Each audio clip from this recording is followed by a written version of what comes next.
sentar. Amém. Então, bom dia, família. Bom dia. Ótimo. Amém. Então, bom dia, família. Claro, é um privilégio poder estar aqui e pregar a palavra de Deus também. Isso é incrível. Hoje a gente vai continuar nossa série no livro de Josué. Ok? Então, no último domingo, o que a gente aprendeu? A gente aprendeu no livro de Josué, capítulo 11 e 12. Hoje a gente aprendeu realmente, né, sobre o que é a realidade tremenda de Deus, que Ele está no controle. E que vai estar, as coisas da nossa vida vai estar fora do nosso controle. A gente precisa entregar o controle todo para Deus. Amém? Amém. Agora, hoje a gente vai aprender algo a mais aqui no capítulo 13. É um capítulo bem interessante, porque é o capítulo que eles fazem a divisão das terras. Então, ou seja, eles tinham derrotado todo mundo. E aí agora eles vão dividir, olha, você pega essa terra, essa tribo pega essa terra. Eles fazem a divisão das terras ali. Mas eles queriam dar um exemplo para vocês, né? Então, sabe, quando você joga o esporte, a Yuri Date, de forma profissional, você começa a aprender algo que, tipo, você realmente vai passar dos seus limites. Tem algo ali, quando eu jogava basquete, o pessoal falava da The Zone. É uma zona que você entra quando você está fadigado, cansado, não consegue dar mais um passo, mas ainda assim você puxa o seu limite e faz acontecer. Bem parecido com o jogo da Argentina, 1-1, prorrogação 3-1. Né? Então é realmente aquilo, tipo, não tem mais nada, mas você fica tão concentrado, tão focado na vitória, que você tira da onde não tem para fazer acontecer. Sim. Vamos lá, irmão. E realmente isso acontece em estado de extremo cansaço. Esse estado exige que você, com que o seu corpo se meta a extremos para atingir um resultado desejado. Eu já vi isso acontecer diversas vezes com jogadores difíceis. Pessoas cansadas, exaustas, não tínhamos mais nenhuma solução. E aí, por conta de um jogador que consegue se concentrar dessa forma, o cara começa a jogar como nunca tinha jogado antes. E leva o nosso time à vitória. A gente vira o jogo, faz acontecer e ganha aquela partida. Mas sabe o que é interessante? É quase impossível alguém entrar nessa zona sozinho. Geralmente, os outros jogadores estão do lado dele, começam a ver ele fazendo a mesma coisa e querem imitar, ficam animados também. Nossa, ele está dando o coração. Lance, jogando, pegando rebote, lançando para 3, voltando para defesa, fazendo tudo isso, então eu também vou fazer o mesmo. E aí começa essa reação em cadeia, onde todo mundo começa a ficar focado. E sempre foi assim na nossa vida, para todas as outras situações. Quando uma pessoa, você vê aquela pessoa dando o melhor de si, é muito mais fácil para você se inspirar e fazer o mesmo. Agora, se você está numa sala onde está todo mundo fazendo o mínimo, vendo de uma forma medíocre, você também vai fazer o mesmo. Fala sobre isso, irmão. Tem um ditado, né? Me diga quem tu andas, eu direi quem tu és. E da mesma forma pra gente, realmente, eu acredito que se eu fico nesse environment, nesse, como é que fala? Ambiente, obrigado. Ambiente realmente onde está cheio de coisas medíocres, onde eu fico cercado por mediocridade, eu não quero dar o melhor, eu preciso sair desse ambiente. Eu lembro quando eu estava lá no Brasil, tinha 18 anos de idade, ainda estava estudando a Bíblia. Não era um discípulo ainda, mas cheguei para a igreja dos meus pais. E lá, infelizmente, não era apenas eu viver em pecado, imoralidade, pornografia, masturbação, bebida, cigarro, maconha, tudo isso. Mas meus amigos também da igreja faziam o mesmo. A gente ia para a festa, na sexta, no sábado, no domingo a gente levantava, ia lá, tocava as canções, chorava, falava em línguas, chamava o pessoal para sentar no coração, como se nada tivesse acontecido. E aí eu queria mudar, eu queria me arrepender, eu queria ter uma vida nova. Mas como eu poderia fazer isso se todo mundo ao meu redor está vendo daquela maneira? Era muito mais difícil eu ser o diferente entre todos eles. E da mesma forma pra gente. A gente sempre dá esse exemplo nos estudos bíblicos, não? Se eu quero ser um jogador de tênis profissional, eu não posso andar com jogadores de basquete. Eu não vou treinar um jogador de tênis profissional. Eles não jogam basquete. Da mesma forma, se eu quero ver como um discípulo, eu tenho que andar com discípulos. Sim. Mas o que a gente aprende tudo isso é o que é necessário para conseguir algo grandioso. O que é necessário para que a gente atinja o nosso potencial máximo. Como discípulos, como pais, mães, marido, mulher, como estudantes, filhos. O que a gente precisa fazer? Sacrifício. Nós precisamos nos sacrificar. Sabe, realmente, e é isso. O título da pregação de hoje é o Senhor é a minha recompensa. Vamos lá, irmão. Sabe, muitas vezes a gente vê Jesus na cruz pensamos que aquele foi o único sacrifício necessário a ser feito pela nossa salvação.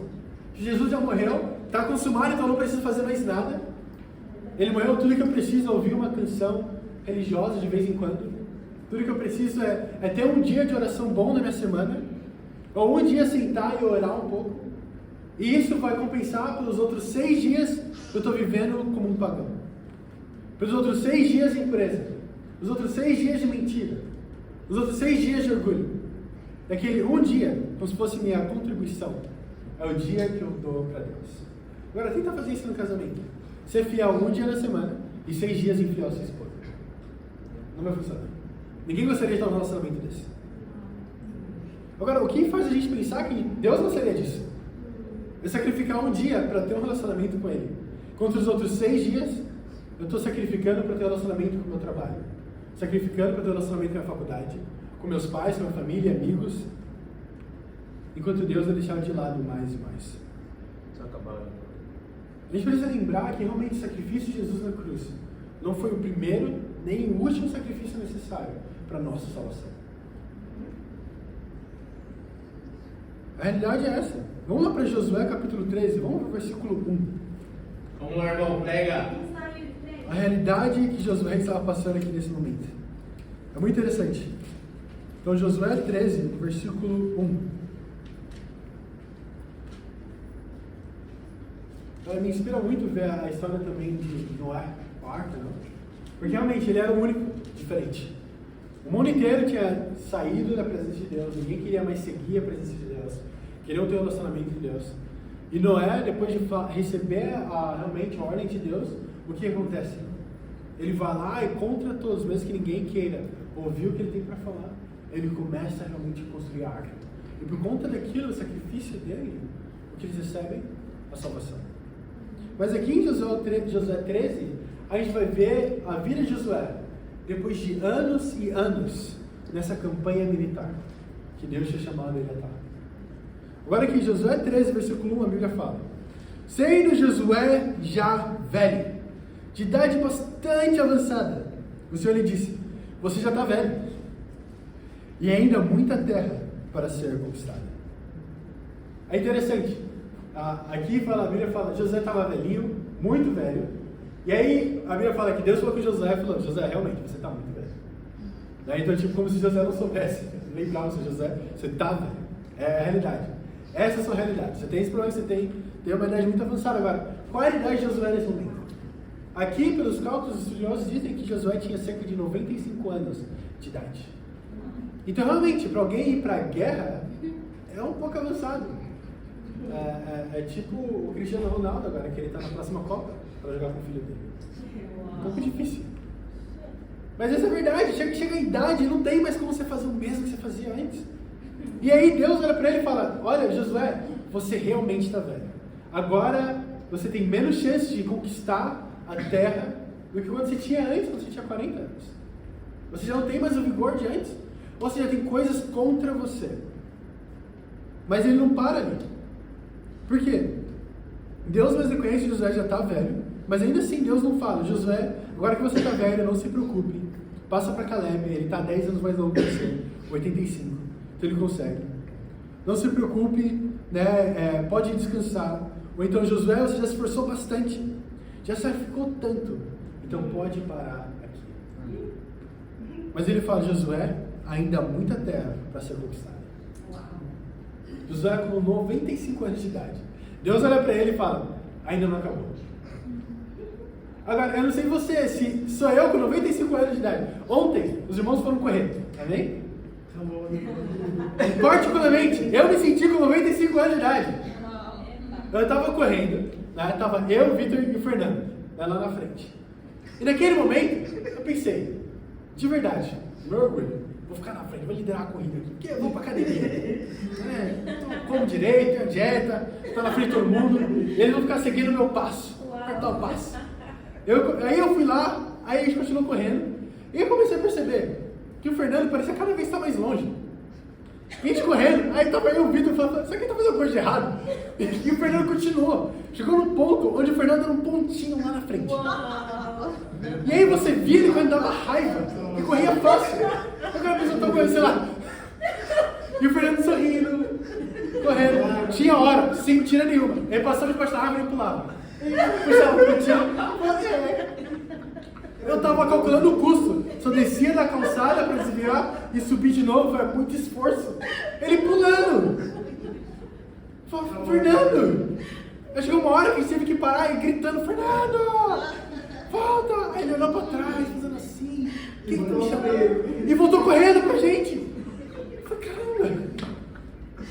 Mas ele tava realmente muito mais avançado. E aí depois, ele pensou, Fernando Gold, o melhor corredor de Moçambique. E aí a gente olha, tem um morrinho que a gente vai subir, né? Que é ali pra Jardim dos Namorados. E a gente tá lá calculando o custo, né? Vamos subir correndo? Vamos! Vamos tentar. Vamos? Talvez. Aí a gente tava lá olhando e a gente falou, ok, vamos lá. A gente vai andando e depois a gente começa a correr. Aí começa. Aí tá correndo, subindo. Aí vamos ficar pra trás. Aí continua. Aí chega no meio do morro, a gente encontra esse senhor de idade. Quando eu falo senhor de idade, é senhor de idade. Ele tinha 50 e poucos anos de idade. Né? Ele tava lá meio capengando, mas você vê que tá fit, trincado. E correndo. E aí, eu vendo ele correr, atrás dele, aliás, chega atrás e fala, força papá. Aí ele olha, aí ele, força. Aí eu falo, cara, eu vou querer ser, chega na cidade que ele tá assim, nem você, né? Ele eu adivinho que você não tem 50 e poucos anos que nem ela. Aí eu, tenho 26. Aí eu, e você aguenta subir? Ele, sim, essa é a minha segunda vez agora, eu ainda vou fazer a terceira. E aqui, tipo, tranquilo, expressão normal. Rapaz, nossa. Quando ele falou isso, nasceu algo em mim. Eu falei, eu vou terminar essa coisa, eu vou passar dele, vou chegar lá correndo. E aí fui correndo, eu e o Fernando correndo. Fernando na frente, obviamente, correndo atrás do Fernando. Volta, Fernando, minha vontade era puxar ele, assim, volta. E aí subimos, chegamos lá no final. Mas o que eu aprendi? Né, que realmente, o que aconteceu para ele chegar nesse nível que esse cara tá com 50 e poucos anos? Faz todo dia. Sim. Ele sacrificou todo dia continuar correndo. Sim. Sacrificava. Agora alguém como eu que não tem sacrificado para correr, quer correr naquele dia, adivinha? Eu não vou conseguir fazer o mesmo. A força dele veio disso.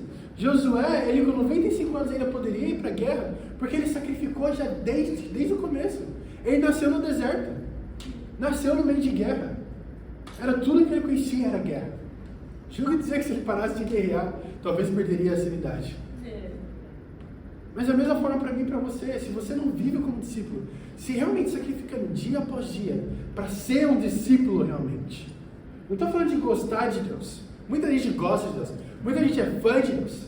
Nem, eu sou fã de vários jogadores de futebol. Mas se pedir para me mandar um dinheiro para jogar futebol, eu não vou mandar. Né? Pode ser quem for. Pode ser LeBron James, manda Yuri me manda 20 reais no Pix. Não vou mandar. Eu sou fã. Eu não vou sacrificar nem um pouco por eles. Muitas vezes a gente quer ser fã de Deus. Fã de Jesus Cristo. Onde a gente só vê de longe. Fala, nossa, o que Deus tem feito é incrível. Eu gosto muito dele. Gosto das canções sobre ele.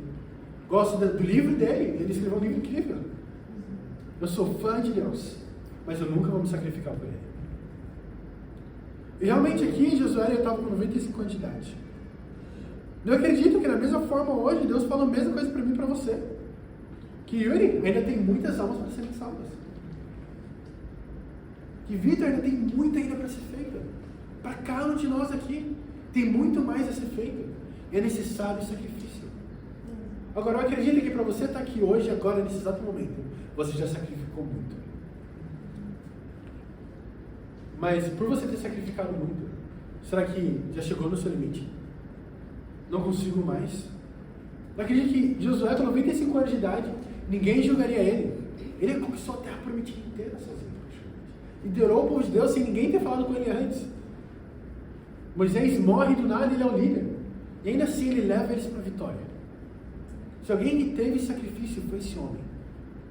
Mas ainda assim, com 95 anos de idade, depois de ter dado a vida inteira dele para a guerra, ele ainda aceita essa batalha que Deus dá para ele. Ele não quer passar para outra pessoa. Vamos lá, irmão, fala sobre isso. E realmente, ainda tem muito trabalho a ser feito. Por mais que você e eu estejamos cansados, por mais que você tenha sacrificado, ainda tem muito mais a sacrificar. Uma realidade é que heróis não se tornam heróis em situações confortáveis. O herói nasce de uma situação muito desconfortável, de uma situação difícil, impossível. Aí que nasce o herói. A gente vê em Hebreus capítulo 11 os heróis da fé. Nenhum deles estava numa situação boa. Fala que Abraão ele teve que querer matar o próprio filho, teve que colocar o filho dele no altar, levantar a espada para matar o próprio filho. Eu acredito que isso é um grande sacrifício. Agora, ele foi considerado herói da fé por quê? Porque ele chegou nesse lugar impossível, onde eu e você não teria coragem. Imagina ser chamado a sacrificar o seu próprio filho. Por Deus. O filho da promessa. Ele ia falar que realmente ele se tornou um herói da fé. Mas primeiro ele teve que ter colocado numa situação muito desconfortável. Ele se tornou um herói da fé depois que Sara teve o filho.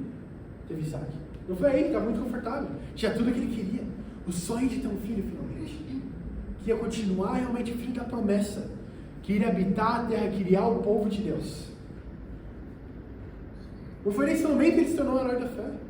Foi quando ele tomou a decisão de levar o filho dele, obedecer a Deus e sacrificar o filho dele. Vamos lá, irmão, prega. Passar por situações tão desafiadoras é difícil ver como uma bênção, mas Deus está definitivamente se forjando para um herói na fé, assim como Josué foi também. Olha isso. Vamos ler Josué 13, mas o versículo 14. Aqui é quando estão fazendo as divisões de terra, e agora chega na tribo dos levitas. Então essa tribo, claro, elas vêm da linhagem de Arão, o irmão de Moisés. E aí eles eram basicamente as pessoas que cuidariam do templo, cuidariam do ensino da palavra, cuidariam da adoração a Deus, de realmente proclamar a lei do Senhor, para que todo mundo possa viver da maneira certa. Mas não apenas isso, eles eram também os responsáveis pela presença de Deus. Então eles carregavam a arca da aliança, eles carregavam a presença de Deus para onde eles fossem. Então, se você for parar para pensar, são as pessoas que merecem mais, não é verdade? Os outros sacrificaram mais, tem que entrar nos santos dos santos para orar para Deus e apresentar o pecado da nação e os pedidos da nação. E se não tiver santo, morreria. Tinham que carregar aquela aliança, sabendo que se estiverem em pecado, eles poderiam morrer ali mesmo. Tinham que discipular o povo inteiro. Era realmente um chamado muito difícil. Agora, hoje, a igreja religiosa, o levita é só o cara que vai lá e toca instrumentos na igreja. Eu lembro de me considerar um levita enquanto era imoral, em Manamora. E estava lá tocando. E ainda me considerava um levita. Era um levita porque tocava. Mas a Bíblia era muito mais profunda. E é isso que a gente quer viver hoje, amém? A Bíblia.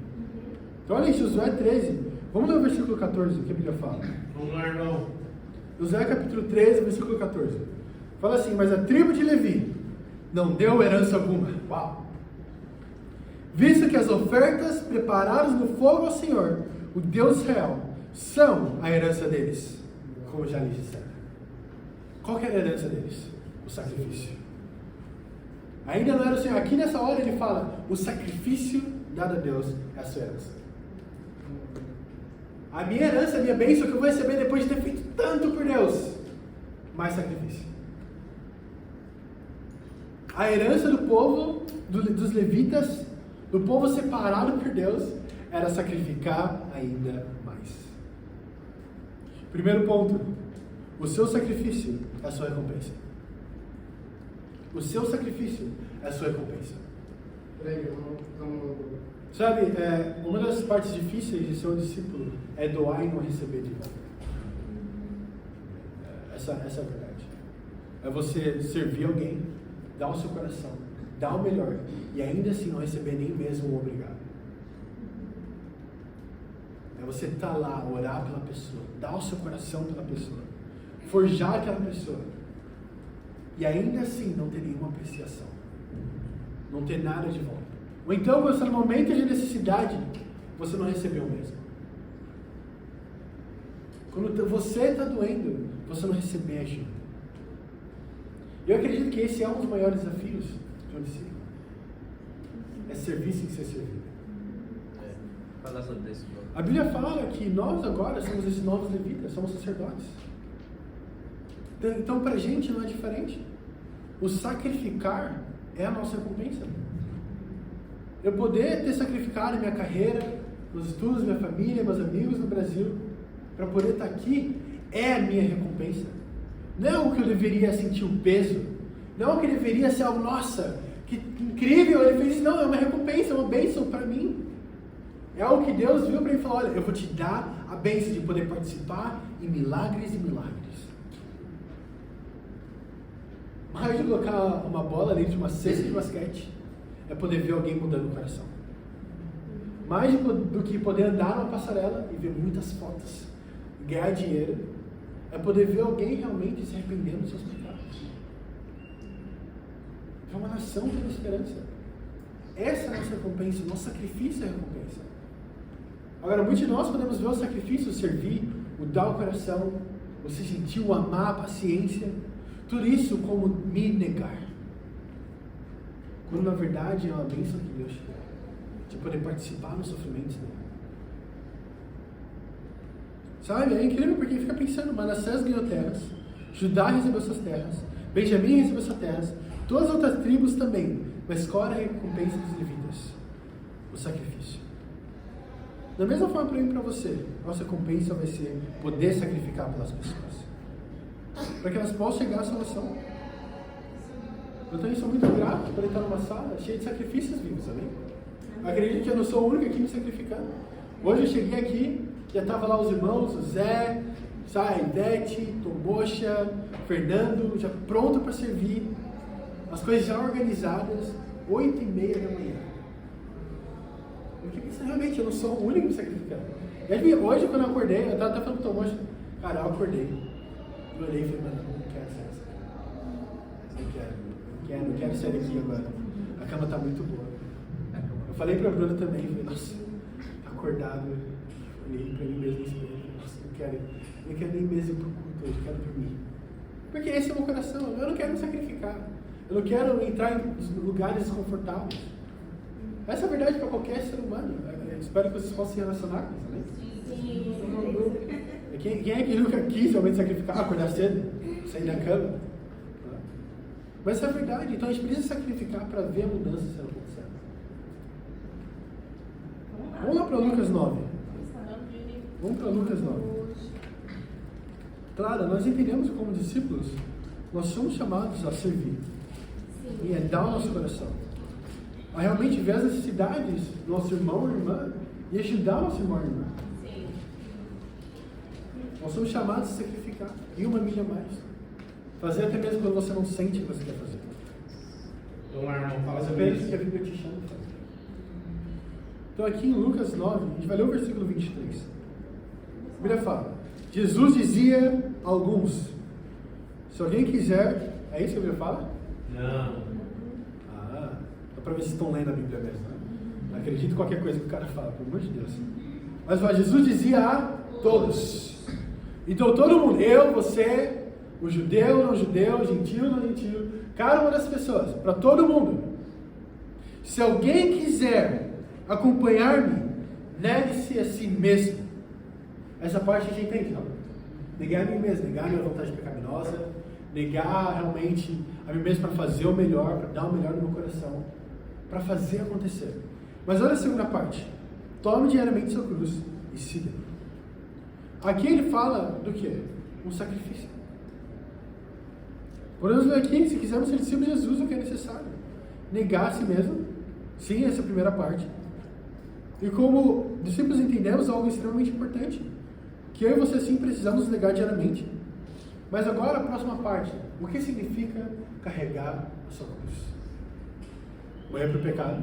Não. Mas tem mais. Naquela época, primeiro século, se alguém está carregando a cruz, o que vai acontecer com aquela pessoa? Vai morrer. Vai morrer. Ela vai ser um sacrifício. Então o que Jesus chama você a fazer todos os dias? Nega a si mesmo e sacrifica. Você quer ser um discípulo todos os dias. Você tem que se negar e sacrificar. É muito interessante isso. Porque para mim, naturalmente, eu pensava que sacrifício são em momentos esporádicos. Né? Sacrifício foi quando me tornei discípulo, no meu batismo, me arrependi dos meus pecados. Sacrifício de novo quando vim para cá. Esses são sacrifícios. Mas e diariamente? Vou acordar mais cedo para ter um bom tempo com Deus. Mandar uma mensagem para o irmão, para a irmã, para ver se eles estão bem. Ir no tempo de encorajamento para encorajar o meu irmão, encorajar a minha irmã. Seja lá o que for. Todas essas coisas são sacrifícios. Compartilhar a minha fé, sair da minha zona de conforto, para realmente mudar a vida de alguém. Todos eles são sacrifícios que eu e você podemos fazer. Então, se eu quero ser um discípulo, o que eu preciso fazer todo dia? Não apenas me negar ou matar o pecado, mas me sacrificar diariamente. Amém. Em João 13, versículo 34 a 35, a Bíblia fala, Jesus fala para os discípulos, novo mandamento os dou. Né? Todos saberão que vocês serão meus discípulos se vocês amarem uns aos outros, como eu os amei. Dessa forma, todos saberão que vocês são meus discípulos. Agora, como Jesus nos amou? Se sacrificando, morrendo na cruz por mim e por você. O problema é que muitas pessoas hoje querem Cristo sem cristianismo. Elas querem a salvação, mas sem sacrifício. Sem sacrificar um relacionamento impuro, sem sacrificar as mentiras, sem sacrificar o orgulho. Muitos não querem nem mesmo pedir perdão. Não querem realmente admitir que está errado. Não querem aceitar a correção. Tudo isso porque é muito difícil sacrificar. É difícil assumir o erro. É difícil se humilhar.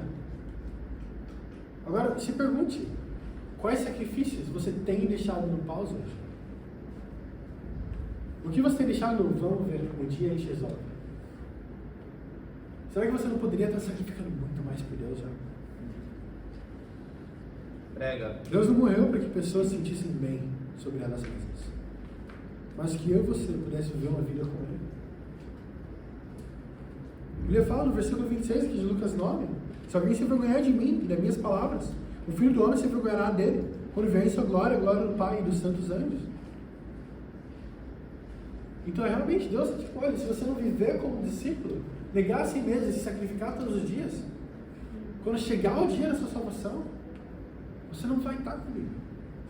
Eu vou sentir vergonha. Olha isso, a Bíblia fala que vai sentir vergonha de mim e de você. Eu vou sentir vergonha de você. Mas eu tenho vergonha, eu tenho vergonha de compartilhar minha fé para alguém para ensinar a Bíblia. Imagina isso, Deus sentir vergonha. Imagina ser visto falando com Ele. Imagina se quando eu ajoelhasse no meu joelho de manhã para orar, Deus não tem por Deus. Deus sentisse vergonha de alguém me ver orando a Deus. Ou ter o nome dele associado comigo.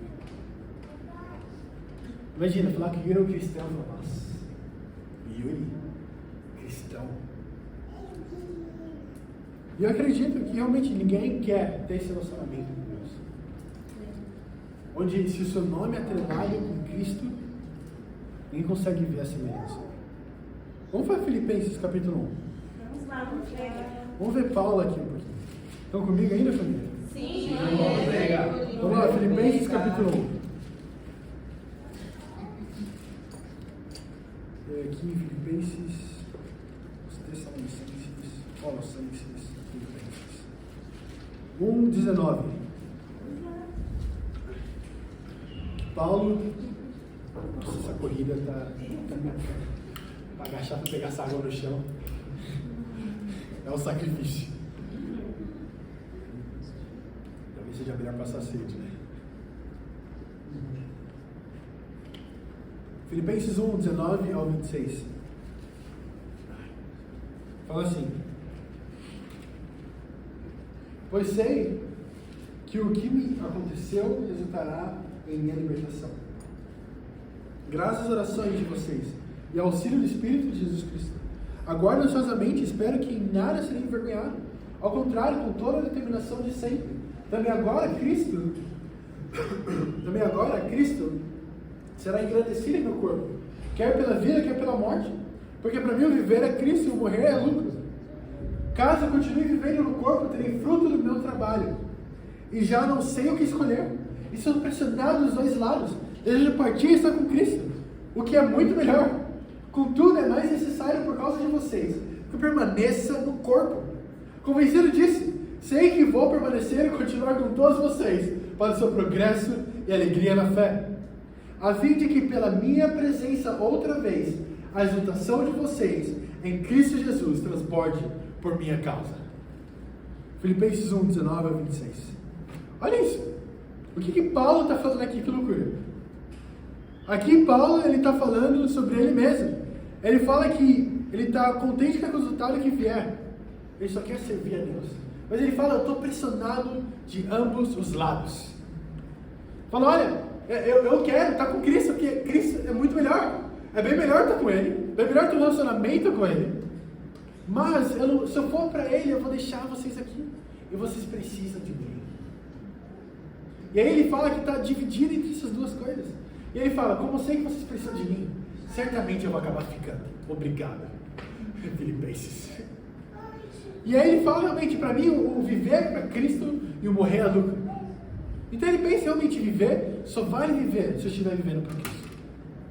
E se eu morrer, muito melhor, é lucro. Eu vou estar com Deus nos céus. Mas pensa nisso realmente.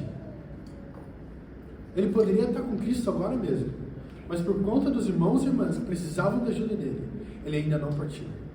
Ele fala que escolheu continuar aqui na terra e não ir para os céus, porque tinha irmãos e irmãs que precisavam dele ainda. Isso sim é sacrifício.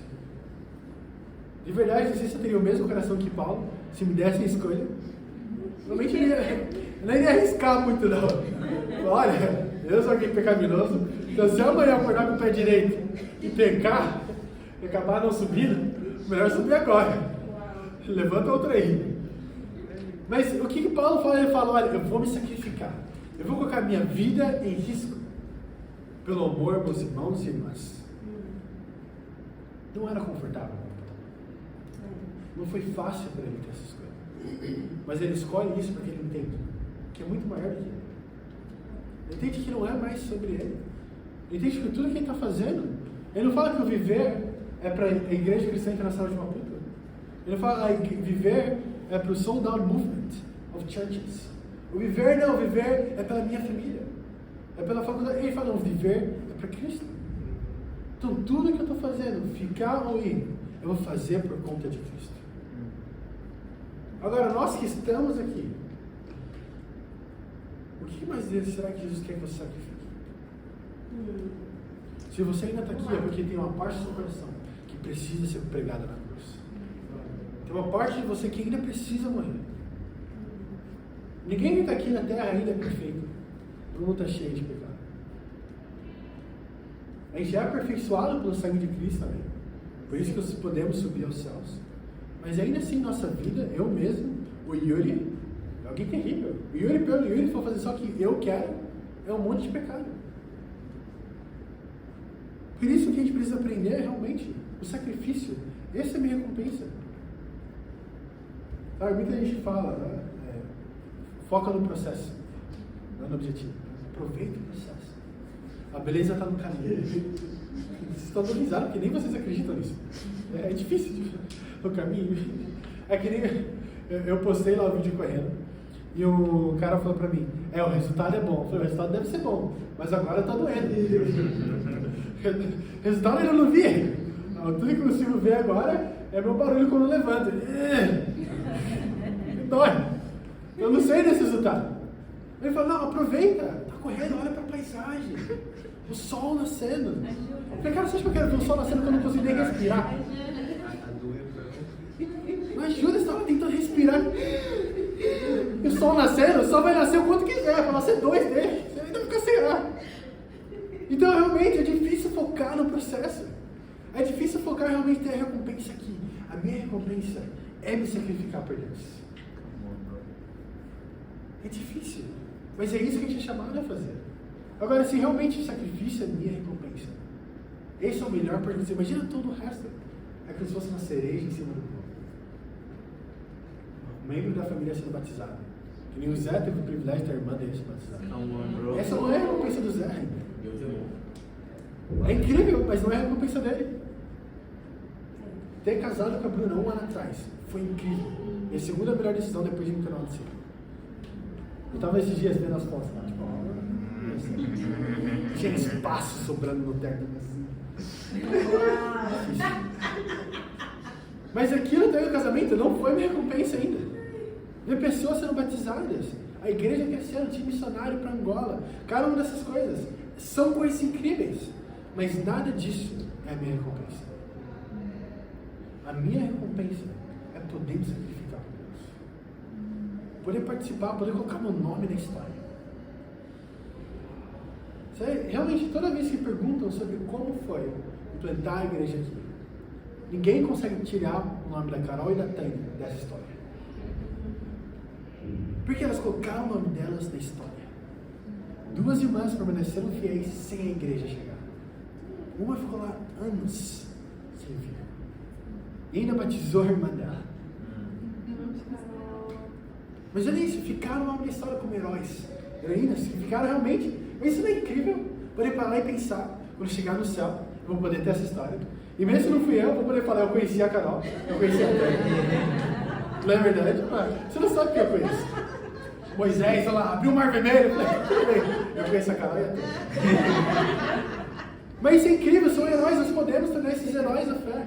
Pessoas que chegaram a um certo nível de fé, a gente pode imitar também.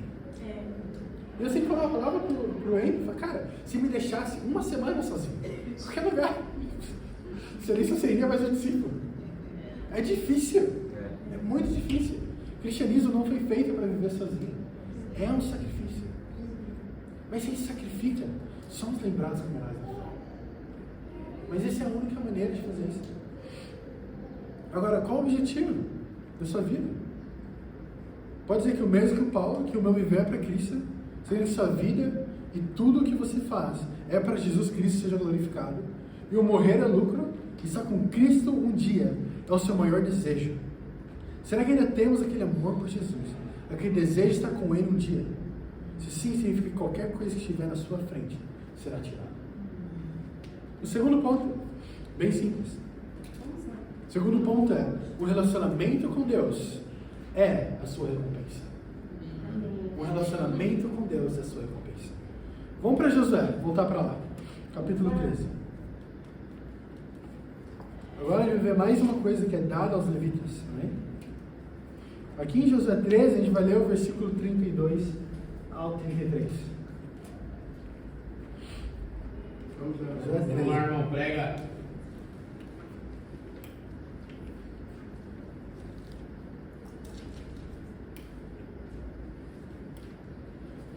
Josué 13, 32 ao 33. Diz assim: essa foi a herança que Moisés lhe deu quando estava na planície de Moabe, do outro lado do Jordão, a leste de Jericó. Mas a tribo de Levi, Moisés não deu herança alguma. O Senhor Deus Israel é a herança deles, como já lhes disseram. Todas as tribos receberam terras. Eu fico imaginando, porque era uma herança, né? Imagina, meu pai morrer, aí vai lá, todo mundo senta, ok, Guilherme, você vai ficar com o salão da mãe, ótimo. Nath, você vai pegar o carro do pai, ok.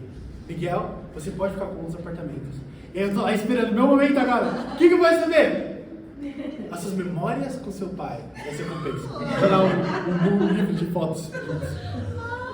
Você tá lá segurando aquele livro de fotos, olhando pro livro de fotos enquanto seu irmão tem uma casa. E imagina os levitas, né? Mas sabe o que é o mais bizarro? Essa promessa, essa herança não foi agora. Muito antes eles já tinham recebido isso. Deus já tinha falado para eles: olha, a herança de vocês não vai ser terra nenhuma. A herança de vocês vai ser um relacionamento comigo.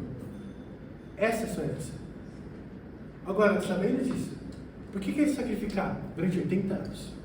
40 anos no deserto, 40 anos em batalha. Porque mesmo sabendo que eles não vão receber nada físico no final do dia, apenas o relacionamento com Deus. Eu acredito que é porque eles tinham um verdadeiro relacionamento com Deus. Eu não sei vocês, mas sabe quando você sai daquele tempo com Deus? Daquela oração. E parece que você pode dominar o mundo agora. Exato. Sai de lá e fala, pode acontecer o que quiser. Eu sei que Deus está comigo. Eu acredito que essa era o dia a dia dos levitas. Não era um bom tempo com Deus. Era a vida deles. A recompensa deles era um relacionamento com Deus. Eu imagino se eu tenho um verdadeiro relacionamento com Deus. Eu não quero atrás. Eu não quero mais nada. Tudo que eu quero é continuar esse relacionamento com Deus. E se Manassés, Benjamim, Judá tinha algo para invejar, era o relacionamento com Deus. Os levitas tinham. Olhar para eles e falar, eles entram no Santo dos Santos. Imagina isso. As únicas pessoas a entrar lá e falar com Deus realmente. O mundo inteiro, todos os deuses lá fora, esperando o levita sair. E aí, você falou com Deus? Você entregou minha oração para ele? Aquele recadinho que eu te dei ontem, você falou com Deus, né? Imagina, você sacrificou, já fez o sacrifício e somos perdoados. E levita, fica tranquilo. Eu falei com o Pai. Tá tudo certo. Eu pensei, nossa, que incrível era ser um levita. Que incrível é poder ter essa herança, que é um relacionamento com Deus. Mas agora o que a gente acha? Pessoas amarguradas com Deus porque não deu uma bênção delas. Deus, eu não recebi o trabalho que eu orei para você. Essa era a minha recompensa. Eu não estou casado ainda. Eu não tenho o que eu queria, o relacionamento que eu orei tanto. Talvez porque essa seja a sua recompensa. Minha família ainda não foi batizada, ainda não é salva. Cara, uma dessas coisas mais importantes que a gente possa ver é elas. Ainda assim, a sua recompensa, Deus já te deu. É o seu relacionamento com Ele. Não tem nada mais que você possa pedir para Deus que seja mais valioso do que isso. Pensa nisso, se alguém te dá 100 milhões de dólares, não de meticais, também, de dólares, muito dinheiro, você vai ficar nervoso porque ele não te deu um melhor cargo no trabalho? Nossa, mas você nem me chamou para sair. Nossa, eu não tenho um Toyota Hatch. E se ele te deu 100 milhões de dólares? Agora imagina, Deus te deu um relacionamento com Ele. Deu o bem mais precioso que você poderia pedir. Como poderia ficar frustrado com Ele não dar alguma dessas coisas? Nada, nenhuma delas é uma promessa.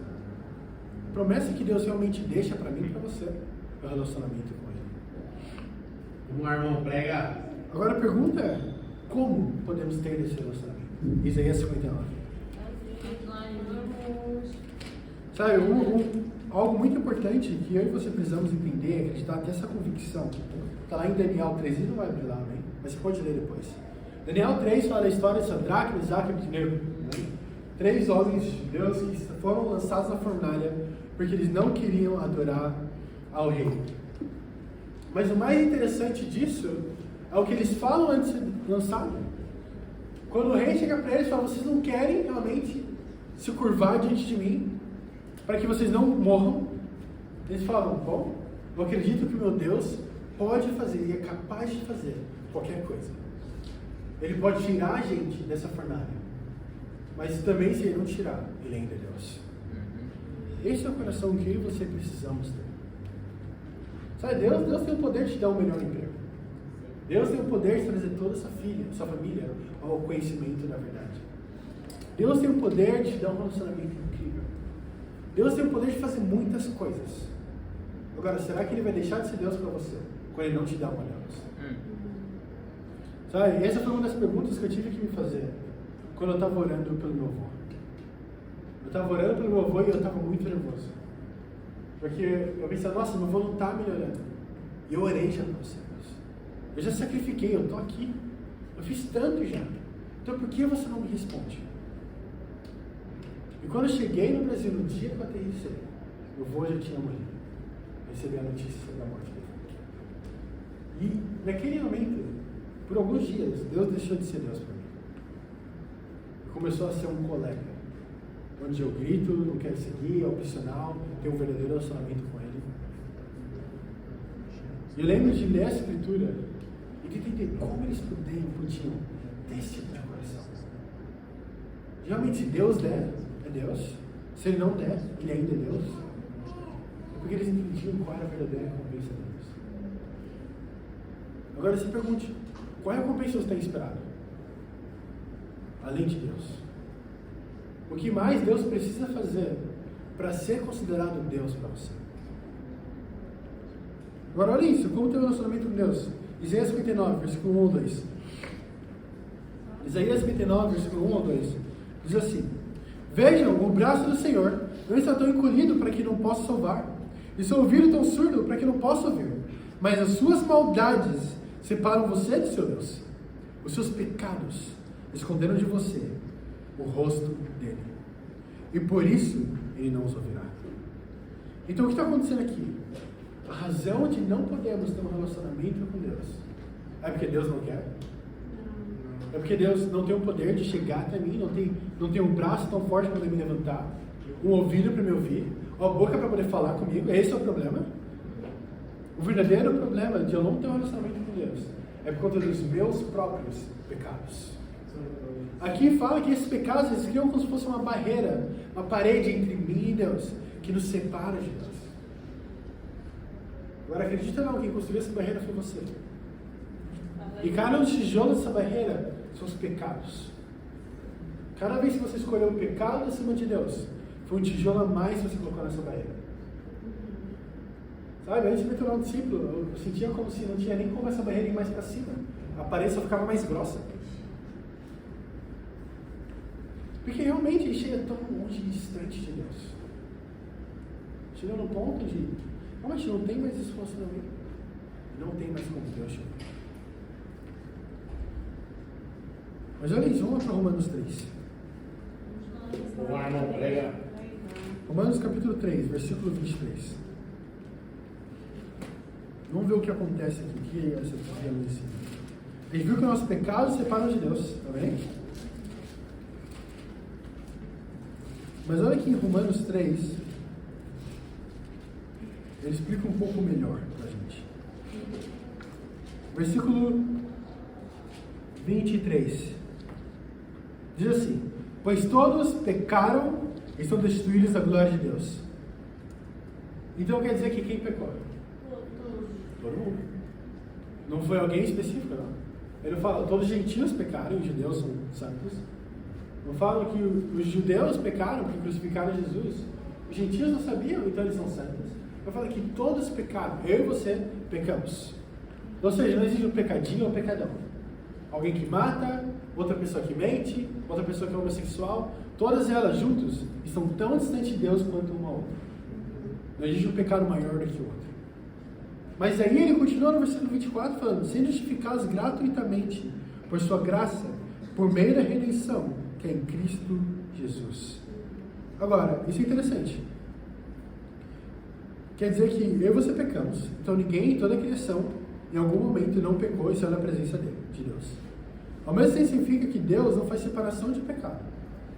Então, como podemos nos livrar desse mar de pecados que eu e você cometemos? Será que apenas uma oração vai me salvar? Depois de pecar tanto, eu posso orar a Deus e já era, acabou? Será que sentir no coração que eu estou próximo de Deus é o que eu preciso? Será que talvez cantar umas canções que tinha aquele arrepio, chorar em oração, é o que vai me trazer para mais perto de Deus? Vamos ver o que a Bíblia fala. Atos, capítulo 2. Sabemos que o pecado separa de Deus, certo? Então o que precisa acontecer com essa parede de pecado? Ser destruída também. Precisa derrubar ela, voadora, bomba, seja lá o que for, mas ela precisa cair. Também. Ou seja, só parar de construir essa barreira vai fazer a barreira desaparecer. Ainda está lá, só não está ficando maior. Mas aqui em Atos capítulo 2, ele explica algo para a gente. Vamos ler Atos 2, a gente vai ler aqui o versículo 36 ao 38. Ele fala assim: portanto, que todo Israel fique certo disso. Esse Jesus a quem vocês crucificaram, Deus o fez Senhor e Cristo. Quando viram isso, ficaram aflitos em seu coração e perguntaram a Pedro e aos outros apóstolos: irmãos, o que faremos? E Pedro respondeu: arrependam-se, cada um de vocês seja batizado em nome de Jesus Cristo para perdão dos seus pecados, e receberão o dom do Espírito Santo. Olha isso. Então Pedro fala o que para eles? Agora que vocês estão quebrantados, agora que vocês entenderam o que vocês fizeram com Jesus Cristo, apenas aceite a salvação, porque vocês sentem mal pelos pecados.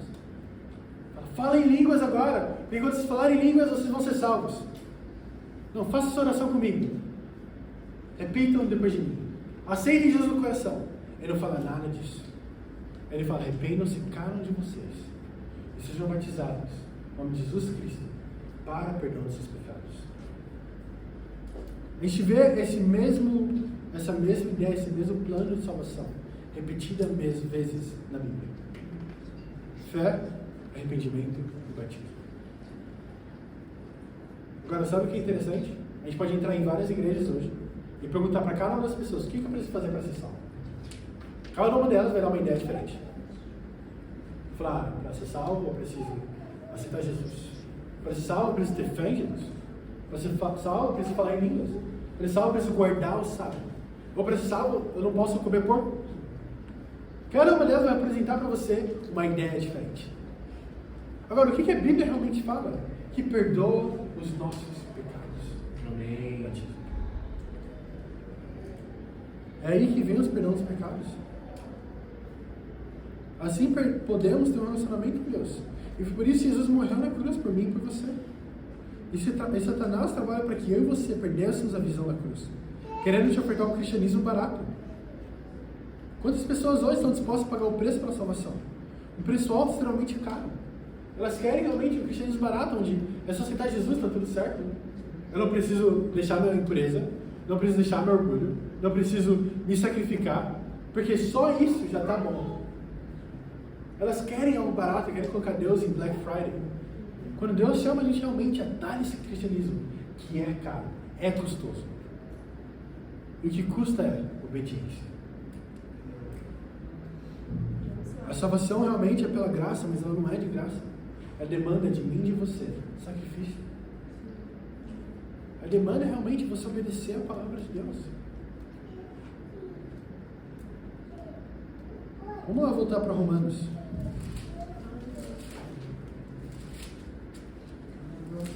Deixa eu conectar o que a gente acabou de ver aqui. Lá em Romanos 3 mesmo, só continuar lendo.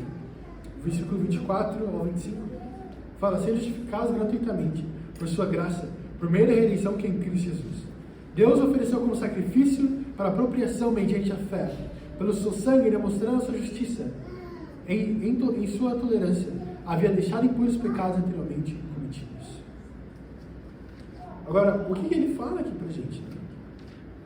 Por conta do sacrifício de Jesus na cruz, eu e você temos acesso à remissão dos pecados. Nós podemos realmente estar bem com Deus. Agora, se você quer realmente entender e ver realmente, como a gente falou, tipo, o Senhor é minha recompensa, ter Deus como sua recompensa, você precisa entender que a primeira recompensa é poder sacrificar por Ele. E a sua recompensa é poder ter um relacionamento com Deus. É muito simples. Agora, o desafio pra gente é servir. O desafio é servir sem esperar nada de volta. Sabe, a Bíblia fala em Filipenses capítulo 2. É incrível, porque Filipenses capítulo 2, não precisa ir lá, mas basicamente fala sobre Jesus Cristo. Fala, sejam as suas ações a mesma que Jesus Cristo. Aí, fala que mesmo sendo Deus, não considerou ser igual a Deus, coisa alguma, antes se fez de homem, veio para a terra e submeteu à morte de cruz pelos nossos pecados. Jesus, ele era Deus, e ainda assim ele veio para a terra. Ele fala, se considerou um servo, ou seja, um escravo de mim e de você, sem esperar nada em troca, e morreu na cruz por mim e por você. Isso era Deus. Quanto mais eu e você, meros seres humanos. Por isso o desafio é bem simples. Sirva, sem esperar nada em troca. Sirva na igreja, sirva na sua casa, com a sua família, com os amigos, irmãos, na faculdade, mas apenas sirva. Dê o coração. E você vai ver realmente que o Senhor é a sua recompensa. Para Deus seja a glória. Amém.